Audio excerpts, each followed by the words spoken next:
Welcome to the new age of mass-produced Enshittified plastic Bánh Giò by Khôi Phạm. This audio article is part of Vignette, a series by Saganier. Vignette is a series of tiny essays from our writers where we reflect, observe, and wax poetic about the tiny things in life. Do you always remember the first time you tried a new food? With common staples like hủ tiếu, riêu, or cơm tấm, that might be difficult.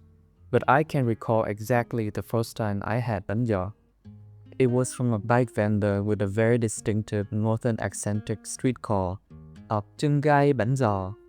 Like its sibling bánh chưng and bánh giò is a dish of northern descent, albeit one that has integrated seamlessly into the national snacks landscape over the past decades. Today, one hankering for something simple but filling can seek it out anywhere at any time. But when I was a child in the 1990s, northern vendors on bicycles would be the most common way to get our hands on a bánh giò.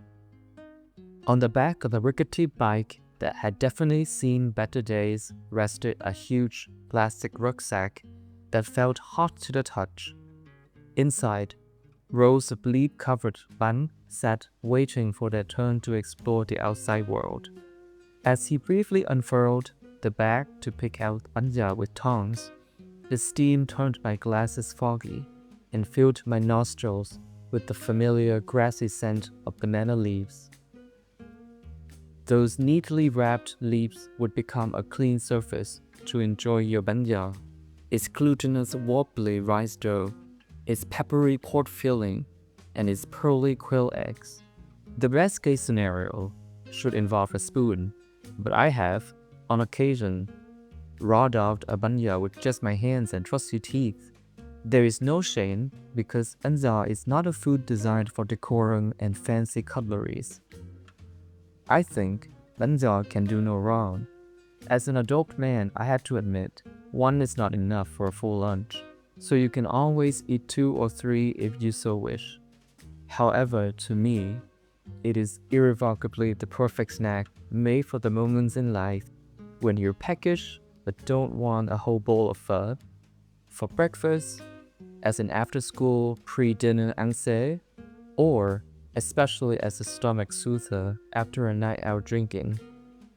Bánh giò makers are still around today if you know where to look, but the most accessible way to get them is no longer mobile vendors, but convenience stores.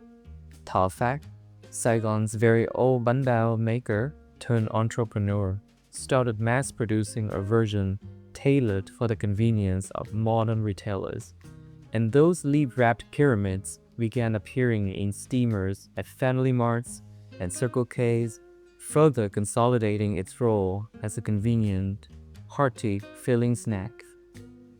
In December 2025, the company announced that it would sunset the old leaf-wrapped bánh giò version and switch to a new plastic mold, effective immediately.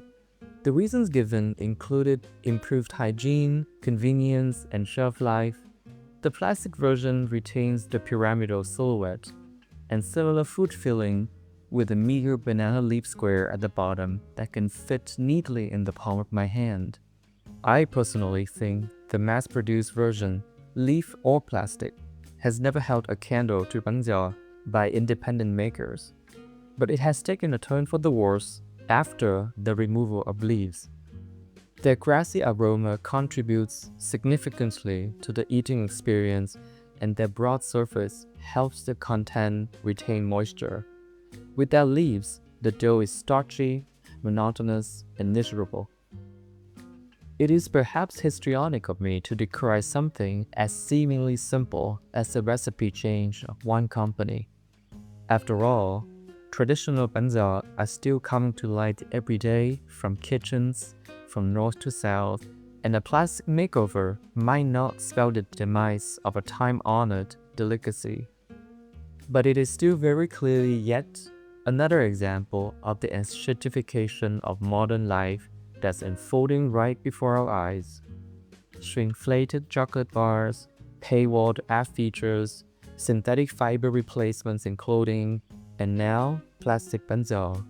These are all signs of corporations making our lives worse for the sake of profits. I haven't seen our Bánh Giò by vendor in 10 years, and now satisfy my cravings with one from a store specialized in northern food on Nguyễn Thượng Thục Street.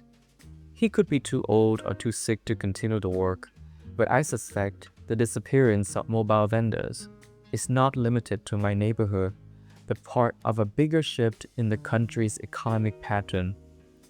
It is an incredibly challenging time to operate a small business in Saigon, with stringent recently introduced tax policies, harsh sidewalk clearing campaigns, and less disposable income from consumer in general, all squeezing the profit margins dry and driving out smaller players.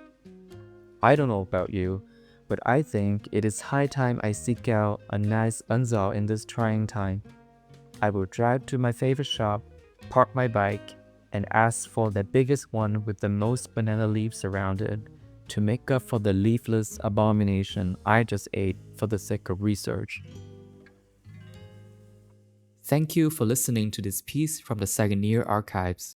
To view this article and find more stories about Vietnam, accompanied by original photographs, illustrations, and videos, visit Saigoneer.com or follow the link in the description.